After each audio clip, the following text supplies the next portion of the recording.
नमस्कार मित्रांनो, बघा दुपारपासून मस्त पाऊस चाललाय आणि लयच पाऊस चाललाय.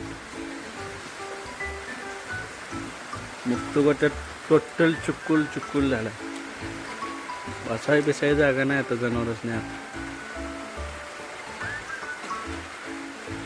त्याच्यासाठी इकडं सोय केली बघा. आता पलीकडे देशी आहे, इथं अजून एक मध्ये बसते आहे, अजून एक 2 इकडे बसते त्या, इकडे 5 झाल्या.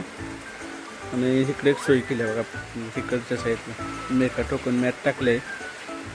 कारण आता वेळेस पावसाळ्यात जापावं लागतं, कारण 3-4 देशी धरून 4 गाभ आहे. त्या वायके असणं लय महत्त्वाचं असतं पावसाळ्यात. कळतं वायका वैरण महत्त्व. चला मग कुट्टा करून खाया घालायचं आहे अजून. Bye bye.